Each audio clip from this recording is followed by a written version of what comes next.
Eu quero que você abra sua Bíblia comigo, em Êxodo 7. Nós iremos ler algumas partes do livro do Êxodo. Iremos ler capítulo 7, verso 10 ao 12, capítulo 7, verso 20 ao 22, e capítulo 8, do 6 ao 7, finalizando do 8, do 17 ao 19. Amém? Vamos aos textos? Êxodo 7, do 10 ao 12, diz assim: Moisés dirigiu-se ao faraó e fizeram como o Senhor tinha ordenado. Arão jogou a vara diante do faraó e dos seus conselheiros, e ela se transformou em serpente.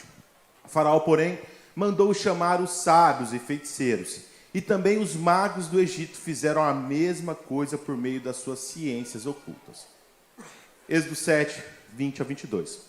Moisés e Arão fizeram como o Senhor tinha ordenado. Arão levantou a vara e feriu as águas do Nilo na presença do faraó e dos seus conselheiros. E toda a água do rio se transformou em sangue. Os peixes morreram e o rio cheirava tão mal que os egípcios não conseguiam beber das suas águas. Havia sangue por toda a terra do Egito.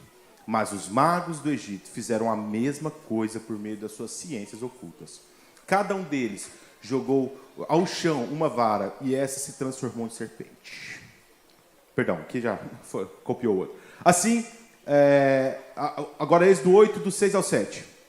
Assim, Arão estendeu a mão sobre as águas do Egito, e as rãs subiram e cobriram toda a terra. Mas os magos fizeram a mesma coisa por meio das suas ciências ocultas. Fizeram subir rãs sobre a terra do Egito. Agora, para finalizar, Êxodo 8, do 17 ao 19. Assim fizeram quando Arão estendeu a mão e com a vara feriu o pó da terra. Surgiram piolhos nos homens e nos animais. Todo o pó de toda a terra do Egito transformou-se em piolho. Mas quando os magos tentaram fazer surgir piolhos por meio das suas ciências ocultas, não conseguiram. E os piolhos infestaram os animais. E os magos disseram: isso é o dedo de Deus. Pai, a tua palavra ela é suficiente, ela é única para tocar os nossos corações. E eu te peço no nome de Jesus, venha sobre nós, conduzindo-nos segundo o teu Espírito, Senhor, transformando os nossos corações e comunicando as tuas verdades a partir da tua palavra, no nome de Jesus. Existem alguns conceitos que envenenam, ou pelo menos distorcem, a nossa relação com determinados textos bíblicos. Nós somos muito enviesados quando nós escutamos a palavra mago, mágico, feiticeiro. Todas as vezes que nós vemos algum texto bíblico refletir ou expor sobre acontecimentos mágicos, sobre o alerta contra determinadas práticas de ciências ocultas, nós sempre ligamos a quê?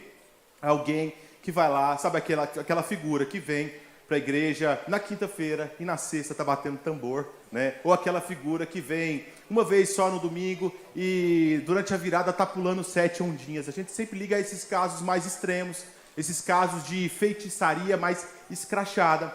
E esse viés faz com que nós olhemos para determinados textos bíblicos que aparecem alertas a respeito da feitiçaria, da magia. Nós olhamos com uma certa distância. Não, isso não se aplica a mim. Isso aí diz respeito ao pessoal da Umbanda, o pessoal da Quimbanda. Nos nossos tempos isso não se aplica. E isso toma uma conotação ainda mais profunda se a gente olhar a cultura pop que nos cerca. O filme do Harry Potter, por exemplo, né? São 7 filmes, se eu não me engano. Dos 7, arrecadaram 7 bilhões, um dos filmes mais vistos da história do cinema. Isso moldou a nossa perspectiva com magia, né? Toda vez que fala de magia, de mago, a gente pensa naquela mulher com o nariz pontudo, com uma verruga na ponta, com um chapéu igualmente pontudo, com uma vara de condão, né? E que fica ali fazendo alguma coisa no caldeirão, nunca entendendo com profundidade o alerta que a Bíblia trata sobre magia. E esse texto, ele é por diversas vezes, a partir desse viés, ignorado. Nós passamos e somos muito prontos a refletir sobre Moisés. Nós somos muito imediatos e gostamos muito de pegar Faraó e colocar como exemplo do que não deve ser feito. Olhamos para o povo de Israel, para os comportamentos de Arão, mas passamos direto, por diversas vezes, nesses personagens tão importantes, que nos mostra o conselho, nos dá ensinamentos profundos sobre o que nós não devemos fazer.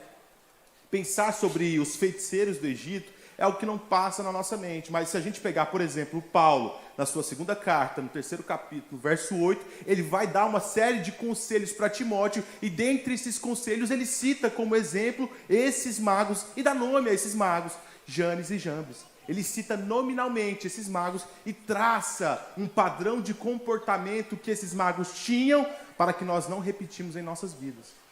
A partir dessa ideia, eu quero refletir com vocês sobre o crente feiticeiro.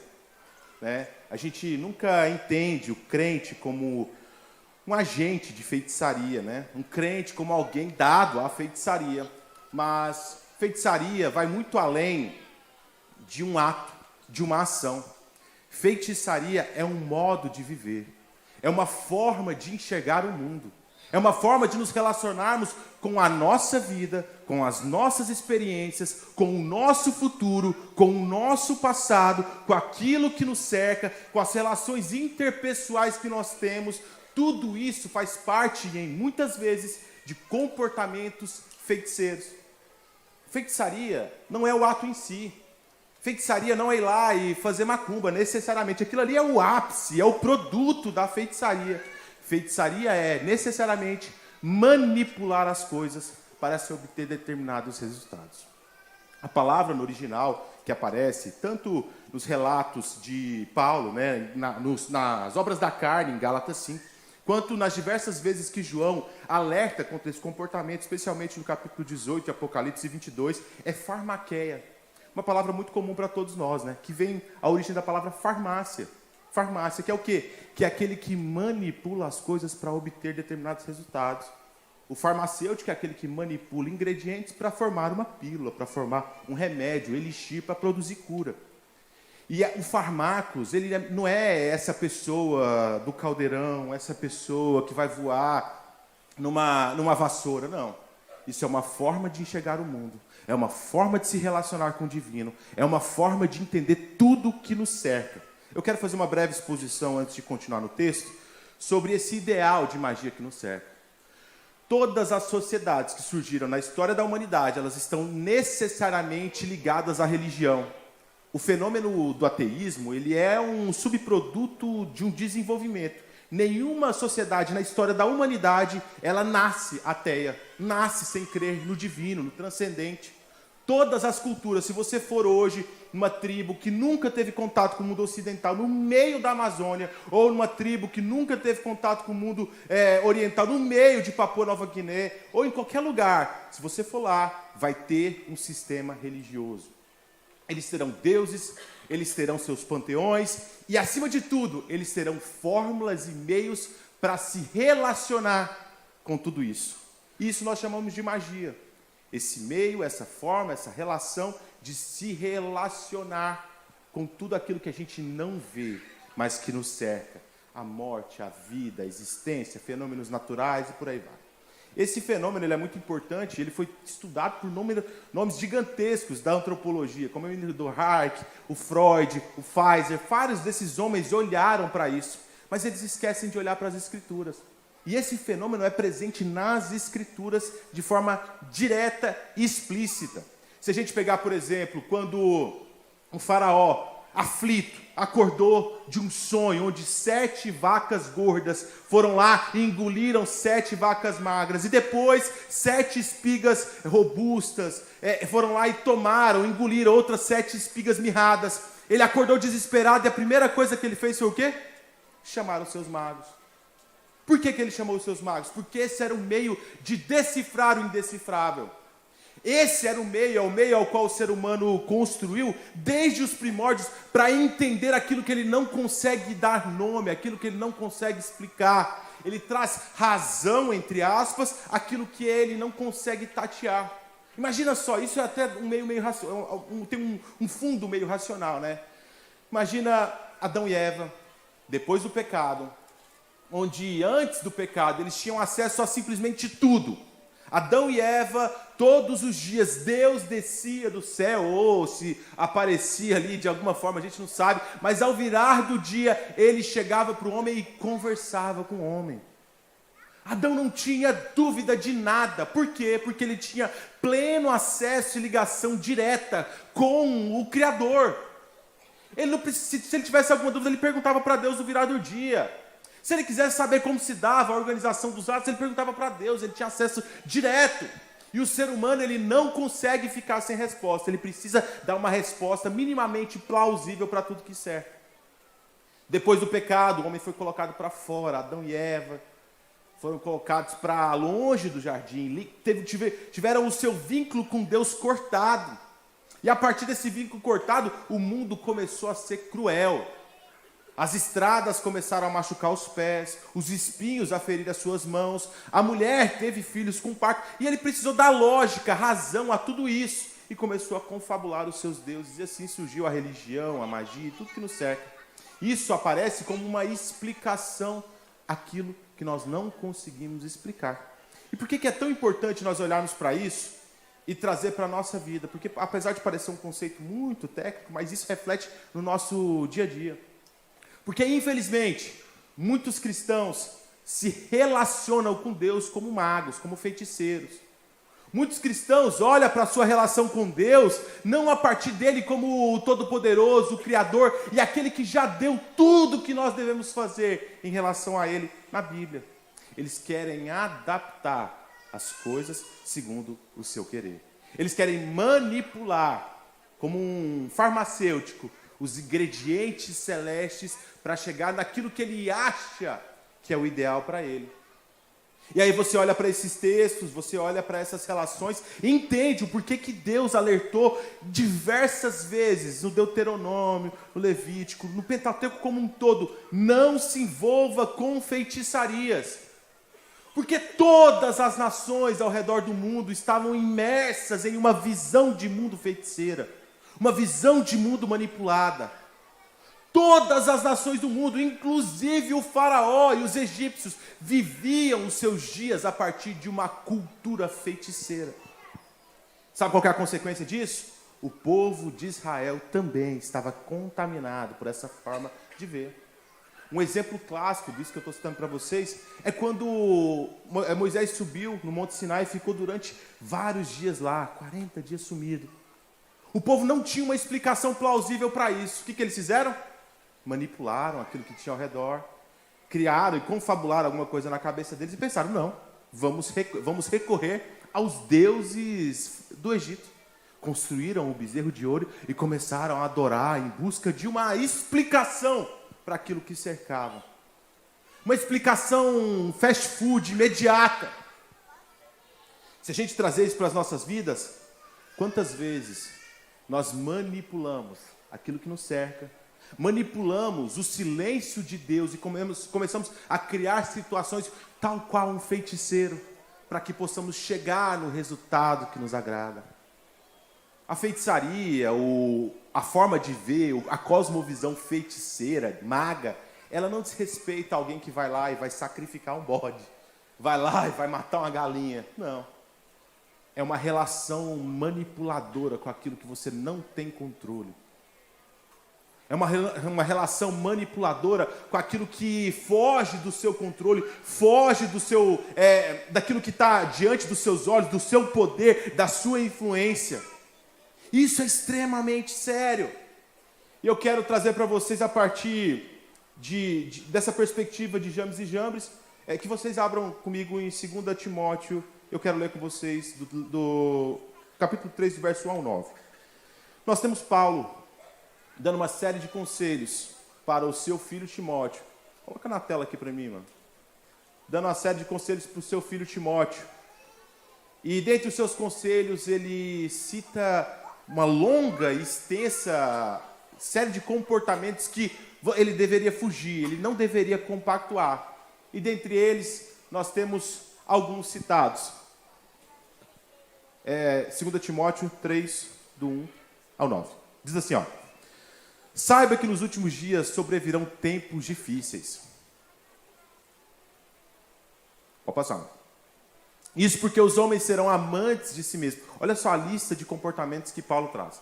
Isso porque os homens serão amantes de si mesmos, apegados ao dinheiro, arrogantes, orgulhosos, blasfemos, desobedientes aos pais, ingratos, ímpios, insensíveis, irreconciliáveis, caluniadores, sem domínio próprio, cruéis, inimigos do bem, traidores, impetuosos, soberbos, mais amantes dos prazeres do que amantes de Deus. Embora tenham a aparência, isso eu quero dar uma ênfase muito própria aqui. Embora tenham a aparência de piedade, negam o seu poder. Afastam-se destes também. Estes são os que se introduzem pelas casas e seduzem mulheres vulneráveis, carregadas de pecados, aos quais se deixam levar por toda espécie de desejo. Eles estão sempre aprendendo, mas jamais conseguem chegar ao conhecimento da verdade. Que palavra dura, né? Como Janes e Jambres se opuseram a Moisés, estes também resistem à verdade. Esses homens têm a mente depravada e são reprovados na fé. Eu fico meditando e tentando entender, né? Como que Paulo, com muita sagacidade, chegou em um link de tais comportamentos com os feiticeiros do Egito. Como Paulo, ao ver aqueles homens de Éfeso, a igreja ao qual Timóteo tinha sido enviado para pastorear, ele olhou e falou assim: olha, tem uma série de homens aí, que tem uma série de condutas pecaminosas, tem um comportamento muito específico, semelhante aos magos do Egito. Desses você corre. São homens que têm uma capa de piedade, aparentam ser piedosos, mas na verdade são amantes do prazer e não amantes de Deus. São homens que amam esta vida e manipulam tudo ao redor. São reprovados em sua fé. A primeira característica que eu quero dar ênfase aqui de um crente feiticeiro é que ele luta contra a verdade. Os magos do Egito, eles não lutavam contra Moisés. Os magos do Egito, eles não queriam reproduzir em equivalência para ficar em uma disputa parecendo Harry Potter ali com Arão e com Moisés. Não, eles queriam ofuscar a verdade, esconder a verdade, para que o povo de Israel, ao ver o poder dos magos, se sintam dissuadidos a fugirem. O povo de Israel, ao ver o poder dos magos maior do que o poder de Moisés e de Deus através de Moisés, eles se sintam desestimulados a seguir com o plano da libertação. São homens que lutam contra a verdade, contra o evangelho. Não tem uma conduta mais própria dos feiticeiros do que lutar contra a verdade do Senhor. Manipular a verdade até que ela se torne tão desfigurada, mas envelopada de cuidado, envelopado de santidade, conduzindo pessoas à perdição. Escute o que eu vou te falar. Tem muitos filhos que hoje não congregam porque os pais são crentes feiticeiros. Usam a mesa da sua casa como um terreiro para ficar confabulando contra a igreja do Senhor. Tem muitos pais hoje que são os culpados por agirem como crentes feiticeiros e manipuladores dos filhos não estarem mais diante dos pés do Senhor. Muitos pais, muitos filhos que odeiam a igreja, porque a perspectiva de igreja que eles têm é de uma igreja briguenta, rixosa, manipuladora, que não busca o bem, a partir do que os pais mostraram para eles. Nós precisamos olhar para além do que os olhos podem ver, daquilo que está explícito no texto, e enxergar aquilo que é implícito. Meu irmão, atente-se. O evangelho não é feito da minha vontade. O princípio da magia, da feitiçaria, é buscar o quê? A minha vontade. Quando alguém vai até um pai de santo, ele não vai até o pai de santo em busca, eu quero fazer a vontade do orixá X. Ou não sei lá o nome do...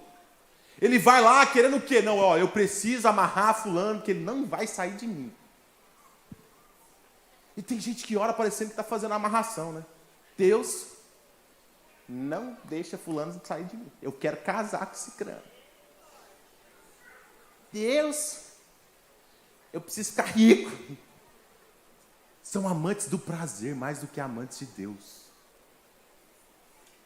Estão dispostos a tudo, inclusive a ofuscar a verdade, a cometer injustiças.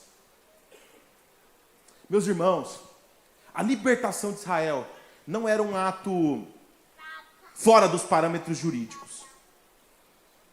Israel foi feito escravo a partir de uma ação errada do faraó. Porque o padrão antigo para a escravidão era o quê? Povos conquistados. Esse era o padrão antigo, básico. Um povo perdia uma guerra, o resto daquele povo era levado escravo e servia como escravo à nação ganhadora. Israel não entrou no Egito como uma nação derrotada. Pelo contrário, segundo os relatos que nós temos do Gênesis, Israel entrou a partir do convite do faraó. O faraó, pela empatia, pela consideração que ele tinha por José, convidou o povo a participar, deu a terra de Gósen de forma específica, além de tudo, deu todo o rebanho para que o povo de José, o povo de Israel, cuidasse. O ato de escravidão foi um ato de injustiça. Não era legal faraó levar aquele povo à escravidão. Além de levar à escravidão, era a partir de uma escravidão opressora. Quando os magos do Egito reproduziam seus atos mágicos para tentar dissuadir o povo, eles estavam compactuando com as injustiças. Isso é um comportamento feiticeiro. Manipular tudo pela injustiça. Manipular tudo para esconder a verdade. Manipular tudo para que seja feita a sua vontade. Não existe diferença nenhuma, meus irmãos, entre alguém que está lá batendo tambor e um crente manipulador, um crente rixoso. Isso, perceba um ponto muito importante aqui. Eu não estou falando que você não tem que ter opinião. Entenda. Eu não estou falando que você não tem direito de questionar, que você tem que ser um robô e tal, não sei o quê, que você tem que compactuar com coisas erradas. Não é isso. Você precisa ter sede de justiça em todas as coisas, mas agir da forma certa diante das injustiças. Não agir de forma errada. Não produzir ainda mais injustiça para que se faça justiça. 2 erros não fazem um acerto. Então, o primeiro ponto que eu quero trazer para vocês é justamente isso. O crente feiticeiro, ele está sempre manipulando a verdade, escondendo, ofuscando a verdade. E é muito importante, eu quero citar um comentário de um autor aqui, que ele ao comentar esse texto de 2 Timóteo 3,8, ele diz o seguinte, ó. É possível, mas provavelmente enganoso, detectar por detrás da comparação de Paulo uma insinuação de que os sectários eram culpados de práticas mágicas. A soma da condição deles, acrescenta como final, é que são homens de todos corrompidos na mente. Sabe o que esse autor está falando aqui? Que nós não podemos olhar para esse texto e pensar que o alerta de Paulo era para que os homens de Éfeso que estavam fazendo feitiço, fazendo poção mágica, não. Era para o comportamento, a forma de enxergar o mundo mágica. Segunda característica que eu quero trazer para vocês do cristão mágico é que ele sempre manipula as coisas para se beneficiar. Isso é muito importante. Porque nós estamos, neste ano, refletindo sobre uma vida conduzida pelo Espírito Santo. E uma parte essencial dos dons do Espírito é o quê? A igreja, o benefício da igreja. Deus não derramou os seus dons na igreja de Cristo para benefício próprio. Deus não derramou a multiplicidade de dons para que eu ganhasse com isso, para que você ganhasse com isso, para que você fosse promovido a partir disso. Existe só um meio de exercer os dons de Deus, e é para o benefício da igreja. Deus derramou toda sorte de dons, e dentro desses dons nós temos dom de profecia, dom de vaticínio, dom de cura, dom de tudo que você pensar, tudo é dom, tudo é manifestação miraculosa de Deus. E não olhe, preste bem atenção no que eu vou te falar, que é, não olhe para esses textos com um olhar mitológico. Tem muito crente que olha para Jesus multiplicando o pão, parecendo que está lendo um texto da escola sobre os gregos. Acha que não aconteceu, ou que se aconteceu é para aquele tempo, não funciona mais agora. Que evangelho é esse que fica assim, ó?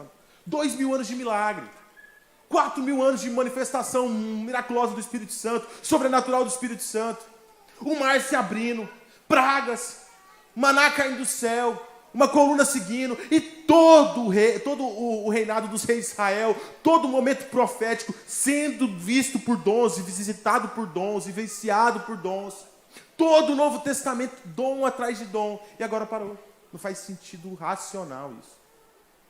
O evangelho de Deus, ele é feito a partir da manifestação dos dons do Espírito. Uma igreja que não tem dom é uma igreja morta. É uma igreja na UTI. Você sabe por que é morta? Porque o dom é para a comunidade, o dom é para o corpo. O dom é para tanto solucionar problemas imediatos nossos, quanto também evidenciar a glória do Senhor. Nós temos diversas passagens nas Escrituras, onde um dom transformou toda uma cidade. Paulo em Listra, pregando na praça, ninguém dando moral para o que Paulo estava falando. Em determinado momento ele viu um homem paralítico, olhou e falou assim, levanta. O homem se levantou, todo mundo parou o que estava fazendo e foi lá escutar o que Paulo estava falando. Dom, maravilha. Mas Paulo usou esse dom para benefício próprio? Não, ele usou para o corpo. Ele usou para pregar o evangelho. Todo dom usado para benefícios escusos e egoístas reflete um comportamento feiticeiro. Todas as vezes que você chega diante de Deus e ora, Deus me ensina a pregar, mas na verdade você quer autopromoção, desculpa, você é um feiticeiro. Todas as vezes que você chega e Deus abre as portas do céu e me faz próspero, isso não é errado. Deus abençoa mesmo com prosperidade. Nós temos exemplo disso em Jacó, nós temos exemplo disso em Davi. Diversos homens de Deus foram abençoados a partir das suas finanças. Mas se você estiver querendo ficar rico para se beneficiar da sua riqueza e se esbanjar nos seus prazeres, desculpa, Deus não vai te atender. Não existe diferença nenhuma entre alguém que vai com esses interesses, vai com essas intenções na igreja ou no terreiro. Nós precisamos parar de olhar o resultado das coisas e olhar o comportamento do nosso coração, a intenção dos nossos corações. Essa é a saída para uma vida plena em Deus. Essa é a saída para uma vida entregue, de completude no Senhor. E nós temos um exemplo disso na Bíblia. Nós temos lá um homem chamado Simão, que estava em Samaria, em Atos 8 está lá essa história. Simão estava em Samaria, era um homem respeitado. O texto diz, a partir do relato de Lucas, desde dos mais pobres aos mais ricos. Todo mundo se encantava com os feitos mágicos dele. Em determinado momento chegou Filipe, começou a pregar, fazer milagres e sinais. O povo de Samaria se converteu todo. Foi um avivamento. O pessoal de Jerusalém, escutando acerca das boas novas que estavam acontecendo em Samaria, destacou 2 dos apóstolos para ir lá, Pedro e João. Chegando lá, Pedro e João começaram a impor as mãos. E aquele povo começou a ficar cheio do Espírito Santo. E mais dons e mais maravilhas começaram a acontecer. Esse mago, Simão, ao ver aquilo ali, se encantou. Só que o seu coração não se encantou com a possibilidade de falar do Evangelho. Não, eu quero isso aqui para mim, para anunciar Jesus. Seu coração se encantou em benefício próprio. Ele olhou e falou assim, olha, se eu tivesse poder aí, eu vou ter mais moral ainda. Se eu tivesse poder aí, o prefeito de Samaria vai me chamar para dar uma palavra no fim de ano da prefeitura. E ele chegou para Pedro e disse, o que eu tenho que fazer para colocar a mão na cabeça das pessoas e as pessoas saírem também cheias do Espírito Santo? Quanto que eu tenho que pagar? Pedro olhou para ele e disse, maldito seja o teu dinheiro e você, que quer comprar o dom de Deus para benefício próprio. Esse é o espírito do mago, do feiticeiro. O texto, poucos versículos antes, diz que Simão tinha se convertido com a pregação de Filipe. Mas mesmo tendo se convertido, ele não perdeu a sua forma de enxergar o mundo, sempre querendo levar vantagem em tudo. É aquela pessoa manipuladora que não mede esforços para prejudicar as pessoas desde que ele ganha. Aquela pessoa que está disposta a caluniar quem for, desde que ele seja beneficiado nisso. Aquela pessoa que só pensa em montar uma empresa para ele ganhar. Só pensa em ter saúde para ele viver mais em seus prazeres. Os filhos são meros agentes para fazer a sua vontade. A sua esposa, quase uma serviçal, ou o seu marido, alguém só para suprir, para fazer as suas vontades. O desafio de Moisés foi quebrar essa forma de enxergar o mundo, de se relacionar com Deus. O desafio nosso é escanear o nosso coração e lutar dia após dia para que nós não nos relacionemos com Deus a partir do que Ele pode nos dar, mas a partir do que Ele é. Mesmo que Ele nos dê nada, Ele continua sendo Deus, Ele já deu a salvação e isso é mais do que suficiente. É difícil demais. É fácil falar agora com o ar-condicionado ligado, sentado no banco acolchoado.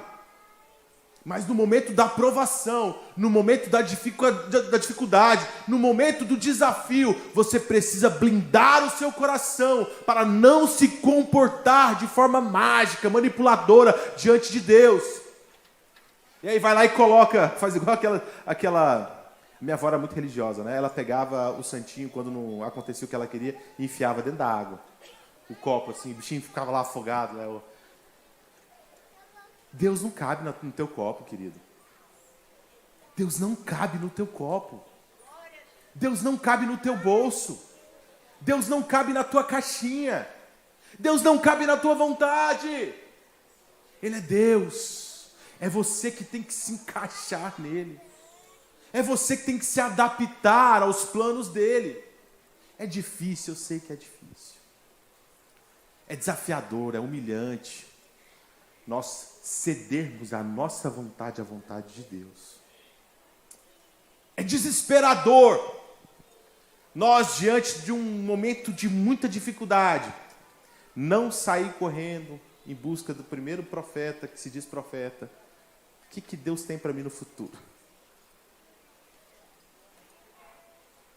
Não estou falando que não existe. Fique claro. Tem profetas de Deus ainda atuando, graças ao nome dele. Pessoas que direcionam a igreja com cuidado, com santidade, com temor. Mas também tem muito charlatão aí. Tem muito mago aí, vestindo a roupa de crente. Como Paulo alertou ao seu querido Timóteo. E aí é a nossa tentação, o nosso coração duvidoso, nosso coração incrédulo, diante desse desafio, diz, eu acho que eu vou lá, ver o que Deus tem para me falar. Deus já te disse, tudo posso naquele que me fortalece. Ele já te disse o que tem para acontecer. Ele já te disse que você vive por Ele, para Ele, e por Ele são todas as coisas. Ele já te disse que Ele nunca vai te abandonar até a consumação dos séculos. Ele já te disse para não se preocupar, porque até os pássaros que não plantam nada são cuidados. Imagina você que é filho de Deus. Ele já te disse que a sua casa não vai ficar abandonada. Ele já te disse que a boa mão dele está sobre a sua vida. Ele já te selou com o sangue dele. Acabou, descansa o seu coração. Para de querer manipular, buscar, adaptar, apertar. Eu acho que eu vou dar uma ajudinha para Deus. Eu acho que eu vou dar uma adaptada no Evangelho. Eu acho que Deus está demorando demais. Olha, eu acho que o tempo de Deus está tarde. Deus era para ter agido mais rápido. Então, igual na morte de Lázaro, né? Chegou atrasado, ele já morreu. Deus podia ter curado Lázaro? Claro. Mas ele ressuscitou. Deus podia já ter te livrado do sofrimento momentâneo que você está enfrentando? Claro que pode.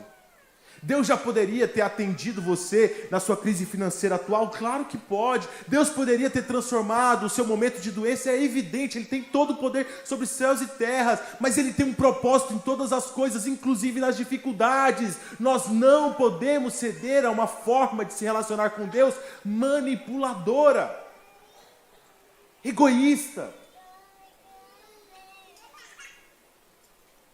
Meus irmãos, para Isabel era só mais um filho. Para Ana era só mais um filho. Mas para Deus era o grande nome, o grande homem que ia transformar a nação de Israel, chamado Samuel. Era o grande homem que iria preparar as veredas do Senhor, chamado João Batista. Ana, diante do pedido dela, ela só pediu, Deus me dá um filho. Ela nem sabia o que ela estava pedindo. Mas graças à ação e o coração entregue dela, sem querer manipular ao Senhor, um coração sincero diante do Senhor, ela entrou para a história como a mãe do grande Samuel, o homem que ungiu 2 reis de Israel. Continuando, para nós finalizarmos, fingir que está acabando. No capítulo 8 de Isaías, 19 e 20, eu quero ler para vocês. Quem quiser abrir, pode abrir. Quando disserem a vocês, procure um médium ou alguém que se consulte com os espíritos e murmure encantamentos, pois todos recorrem aos seus deuses e aos mortos em favor dos vivos. Responda à lei e aos mandamentos.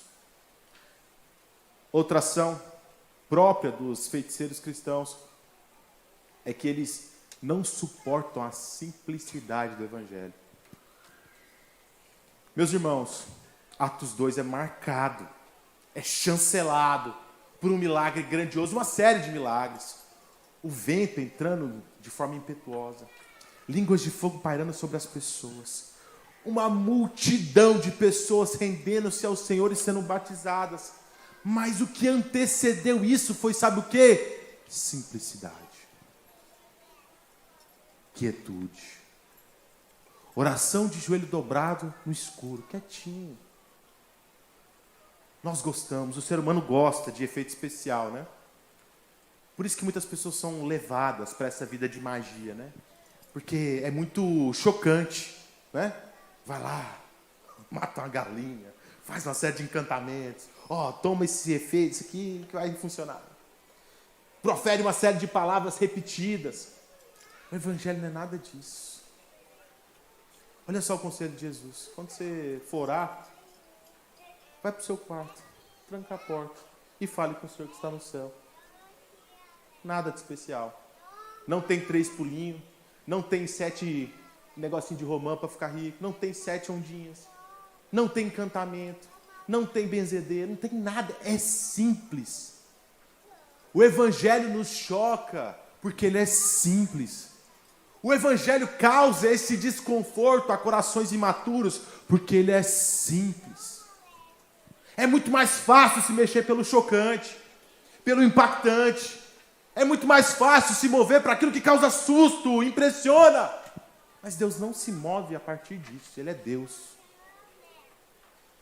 Elias, o grande profeta, homem que fez, a partir do poder de Deus, fogo cair do céu. O homem que colocou medo no rei Acabe, mas ficou com medo de Jezabel. O homem que fez milagres atrás de milagres. Que correu mais rápido que uma carroça, inaugurou o flash, né? O texto diz que ele correu mais rápido que Acabe, que estava na carroça. E a partir disso, esse homem, no momento de crise de fé, de dificuldade, de vontade de morrer, Deus levou ele para uma caverna. Dentro daquela caverna, Deus chamava ele e falava, vem aqui na porta. Ele ia na porta. E tinha vento cortando pedra. Vento cortando pedra. No outro dia ele ia lá, tinha fogo caindo do céu. E o texto sempre falando, e Deus não estava no fogo. E Deus não estava no vento. E Deus não estava nisso. E Deus não estava naquilo. E tinha um terremoto, e Deus não estava no terremoto. Em determinado momento, dentro da caverna, um vento, uma pequena brisa suave veio, um murmúrio. Lambeu o rosto de Elias e Deus estava na simplicidade do vento calmo, daquele murmúrio. Nós precisamos entender, meus irmãos, que o Evangelho, ele é simples. O Evangelho, ele é acessível a todos. O Evangelho não tem intermediário a não ser Jesus Cristo. O Evangelho não demanda e não precisa da minha inteligência. O Evangelho não precisa dos meus rituais. O cristianismo não precisa da minha expertise, não precisa da minha inteligência. O cristianismo precisa só de Jesus Cristo de Nazaré. Esse ao lado do Deus Pai, que tem todo o poder sobre as suas mãos. Os acontecimentos que podem me produzir paz são esses: a morte de Jesus, a sua ressurreição e a certeza que Ele vai voltar. É isso que deve me trazer paz. É isso que deve transformar o meu coração. É isso que deve me mover. É isso que deve me impulsionar a orar, a jejuar, a frequentar a igreja, a se desgastar em prol da obra. Não benefício próprio. Não, eu vou para a igreja hoje porque, nossa, que Deus vai pensar de mim, né? Eu faltei já semana passada. Deus vai ficar bravo comigo se eu não for hoje. Não, eu vou na igreja hoje porque eu preciso de uma bênção. Não, eu vou na igreja. Ou então para de vir na igreja. Não, olha, Não gostei da gravata do pastor. Não vou na igreja. A irmã me tratou mal. Me fechou na entrada. Olha, nossa, eu fiquei... povo grosso. Meu irmão, o que te move no seu relacionamento de Deus é aquilo que Deus é. Não é aquilo que te cerca. Não é aquilo que você acha que deve ser. Não é aquilo que as pessoas podem te oferecer. Mas aquilo que Deus já te ofereceu. Isso é maior do que todas as coisas. Inclusive que a tua vontade é a minha vontade. Inclusive do que os meus gostos e os seus gostos. O reino de Deus é maior do que tudo isso. E todas as vezes que nós nos relacionamos com Deus, nivelando por baixo aquilo que Ele é, só pelo que Ele pode oferecer, nós não temos diferença nenhuma com os feiticeiros do Egito, com o povo que caminhou no deserto com aquela mente de feitiçaria. Nós não temos diferença nenhuma de Simão, que se aproximou de Pedro querendo se beneficiar do reino de Deus. Nós não temos diferença nenhuma de Elimas, outro mago citado nas Escrituras, no capítulo 13 de Atos, que ao ver que Paulo tinha acendido o coração do procônsul Sérgio, ele começou a tentar de todas as formas fazer com que Paulo não fosse ouvido, distorcer aquilo que Paulo falava, ao ponto de Paulo olhar para ele e falar assim: filho do diabo, a partir de agora você não vai enxergar. O Evangelho é maior do que isso. O Evangelho é maior do que a minha vontade. Sabe por quê? Porque a minha vontade não salva ninguém, mas o Evangelho salva. A minha vontade às vezes me leva ainda mais para o buraco, mas o Evangelho produz salvação na minha vida. Os meus esforços, as minhas intenções são carregadas pelo pecado, mas as intenções do Senhor são puras e cristalinas como a neve. Os meus planos são dominados pelas minhas más intenções, mas os planos que fluem do trono de Deus, esses são retos e puros, capazes de transformar e tocar nações. E a partir disso, Deus começa a curar. Deus começa a libertar, Deus começa a transformar, Deus começa a domesticar o nosso coração para que nós nos alinhemos à vontade dEle. E aí nós entramos no estágio de maturidade cristã, onde a gente para de se preocupar e de se incomodar com qualquer coisa. Onde a gente deixa essa letargia de congregar por qualquer canseira. Onde a igreja deixa de ser um clube social e se torna a razão da minha vida. Onde o Evangelho é o que pulsa no meu coração, não a minha profissão, não o meu trabalho, não os meus interesses de ficar rico ou pobre, seja qual for a sua intenção. A partir disso, meu coração se inclina a Deus para glorificar o nome dEle em todas as coisas.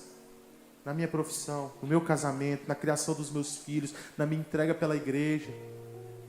O crente mágico, o crente feiticeiro só preocupa com os seus ganhos. O crente verdadeiro, ele está disposto a se desgastar pelas pessoas.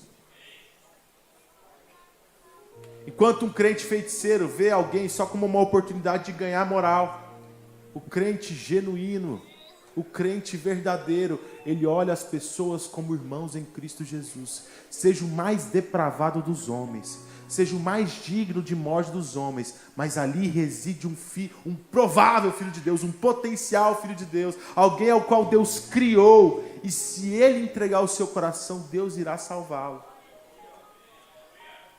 Ele entende que o Evangelho é muito maior do que o meu gosto. Como é difícil falar isso. E aí não é porque aconteceu algo que me desagradasse no departamento que eu vou abandonar o departamento. Não é porque eu não fui cumprimentado no corredor que eu vou sair bicudo da igreja. O Evangelho é muito maior do que a gente. Graças a Deus.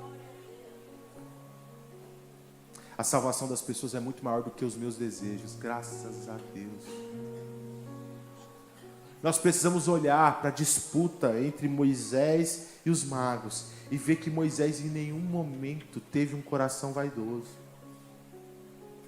Moisés, ele estava tão despido de si, que ele vira para Deus e fala assim: Deus, eu não dou conta não, Deus, manda outra pessoa.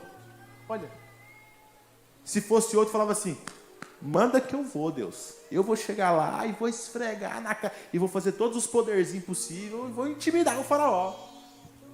Não, Deus, manda outro. Deus. A gente olha com muito descaso para essa negação de Moisés, mas existe uma lição muito profunda na negação de Moisés, uma lição de humildade, que o desafio é grande. Cuidado com os desafios do reino, ele é grande, muito maior do que você. Se não for misericórdia de Deus, o desafio vai te levar para a ruína. A gente olha para a negação de Moisés e pensa: nossa, que covarde. Não. Nós precisamos olhar para o reino de Deus e tremer diante disso, ter temor diante do chamado, porque é o chamado que transforma vidas. No seu trabalho, enquanto você está lá do lado de alguém, lá na contabilidade, lá, ali existe uma vida, uma família que pode estar sendo destruída pelo diabo. E sobre você reside o chamado de ser luz do mundo. E que se você for entregue a Deus, uma palavra pode entrar no coração daquela pessoa e transformar toda uma história, toda uma linhagem, toda uma família. Olha que coisa grande. Tem que se sentir intimidado mesmo, porque você não é capaz disso, mas Deus é.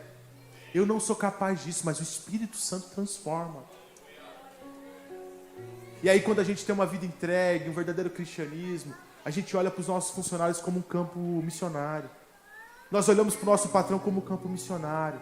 Nós olhamos para o frentista do posto como alguém que precisa de Jesus. Nós olhamos para todas as pessoas como uma oportunidade de chegar e dizer: Deus, eu não sou nada, mas o Senhor é. E da mesma forma que eu fui tocado pelo Teu Evangelho, toca as pessoas. Sabe por quê? A gente acha que os nossos problemas são tão grandes, né? Nós olhamos para os nossos desafios, para os nossos anseios, para os nossos planos. Eu vou fechar o computador para fingir que eu estou acabando. Nós olhamos para tudo que nos cerca. E a gente pensa que isso é... Eu reprovei na 7ª série, eu vou confessar aqui, eu reprovei na 7ª série. Eu lembro até hoje do sentimento que eu tive voltando para casa, depois de ter reprovado. Eu pensei que o mundo ia acabar. Eu falei: não, acabou minha vida. Reprovei. Sou oficialmente um repetente. Acabou minha vida. Hoje eu olho para o Alexandre da 7ª série e penso: você nem sabe o que é problema. Daqui 100 anos, se Jesus não tiver voltado, o que é o seu problema financeiro hoje? Daqui 100 anos, se Jesus ainda não tiver voltado, o que é a sua dificuldade na sua saúde hoje? Nada. Nada. Mas daqui 100 anos, se Jesus não tiver voltado, uma pessoa que você falou para Jesus pode ser toda uma linhagem de famílias convertidas ao Senhor. Gosto muito do testemunho do pastor Nirton. Um homem simples, de uma família desestruturada. Sua mãe se matou. 90% aqui sabe da história. O evangelho entrou nesse homem. E frutos são colhidos depois da morte dele até hoje. Pastores que atuam no reino. Pessoas que foram evangelizadas. Igrejas que foram plantadas a partir da vida dele. Anos depois. Décadas depois. Eu tenho certeza que no momento em que ele estava indo evangelizar aquela igreja, ele olhava e falava assim: nossa, tem que comprar arroz, estou sem dinheiro. Ó. A moto está acabando o óleo, eu preciso repor o óleo da moto. Preciso comprar o feno para o cavalo, né? Tinha alguns lugares que é de cavalo. Né? Rosa Lemos está aí, o pai dela também, né? O pastor Antônio Lemos. Ia lá, o pastor Samuel também. Ia lá. Eu tenho certeza. Só que esses desafios que eles tinham naquele momento nem existem hoje, mas as igrejas que foram plantadas ainda estão aí. As famílias que foram evangelizadas ainda perduram. Por isso que nós não podemos ceder a uma visão feiticeira de enxergar o mundo como aqueles feiticeiros do Egito. Por isso que nós temos que olhar e reorientar as lentes dos nossos olhos espirituais e enxergar o mundo como Moisés enxergava. Ao ponto de chegar diante de Deus, Deus fazendo uma proposta para ele: Moisés, cansei desse povo. Chega! Vou acabar com todo mundo e vou fazer de ti uma nova nação. Olha que proposta. Os alexandrinos, né? Primeiro de uma geração. Olha que proposta. Olha a preocupação de Moisés na resposta que ele deu para Deus. Deus não faz isso. O que as nações que estão ao redor vão falar do teu nome? Ele, ao invés de trazer a preocupação para ele, encher o peito e falar assim: Deus, eu acho que vai ficar bonito esse nome, né? Os filhos de Moisés. Eu acho que senão vai ficar uma nação impactante. Ele chega e fala assim: Deus, o teu nome, Senhor, é maior do que eu. O que o povo vai falar? O que as nações ao redor vão falar do teu nome? Não, Deus, vamos aguentar esse povo mais um pouquinho, vamos suportar esse povo mais um pouco. Que nós venhamos, meus irmãos, entender isso. Não nos corromper pela forma de enxergar do mundo, onde a nossa vontade é maior, onde busca sempre ofuscar a verdade do Senhor, envelopada de piedade e temor. Sabe aquela crítica? Está cheia de veneno, mas olha, como diz na Bíblia, né? O fundo está cheio de veneno, mas ele começa citando a Bíblia, igual o diabo fez. Onde os meus interesses em buscar os dons, a vontade de Deus, os benefícios de Deus, não seja para benefício próprio, seja para benefício do corpo. E onde nós viemos viver como qualquer um, entregues às consciências, aos desejos, entregue às vontades mundanas, momentaneamente. Não. Que nós viemos viver como Abraão viveu, que nós viemos viver como Moisés viveu, que nós viemos viver como Jesus viveu, como Paulo viveu, sem se importar com nada dessa vida, acima daquilo que é eterno. Sem passar na frente aquilo que é eterno das coisas temporais, sem se deixar desesperar com as dores momentâneas. A gente até sente, mas no fundo, nosso coração clama: descansa, Deus está cuidando de você. A gente até fica triste, mas no fundo o teu coração diz: Deus é a tua alegria. Você tem sonhos? Tem, os sonhos de Deus, Deus planta sonhos nos nossos corações, mas esses sonhos nunca vai ser para benefício próprio. Eu escutei uma frase que eu olhei assim e falei: meu Jesus amado, como a gente pensa besteira às vezes, né? Uma mulher tentando convencer a outra de ter filho. Ela virou e falou assim: não, como você não vai ter filho? Quem vai cuidar de você na velhice? Parecendo que filho é um INSS, tá? Não, vai, faz o INSS do teu filho aí, porque alguém precisa. É melhor, sai mais barato você colocar um dinheiro na poupança e quando você ficar velho, você ir para uma cuidadora. Filho é caro. Como é caro. Se for por dinheiro, não tem filho, não. Se for para cuidar de você na velhice, olha só que sentimento egoísta. A intenção é nobríssima. Eram duas erradas, né? Uma que não queria ter filho e a outra queria ter filho achando que era INSS. Duas erradas. Ter filho é nobre, mas para a intenção escusa, não faz isso não. Viva a plenitude do que o Senhor separou para você. Não se esquecendo que Ele sempre vai cuidar da sua casa, que Ele sempre vai cuidar da sua vida, que os planos de Deus são maiores do que os seus planos, que você não precisa escutar um passarinho pousando no seu ombro e falando: piriri, piriri, meu filho, eis que vos digo. Não vai. Deus, Ele está cuidando de você dia após dia, dia após dia, dia após dia. Deus está cuidando dos teus filhos, Deus está cuidando da sua casa, e Ele continuará cuidando desde que você entregue o seu coração plenamente para Ele. Nessa noite o Espírito Santo nos convida a pegar o nosso coração, pegar a nossa vontade, a nossa vida e entregar completamente no reino de Deus, sem reservas, sem retorno, sem volta, sem negociações, sabendo que os sonhos de Deus são maiores do que os nossos. Amém?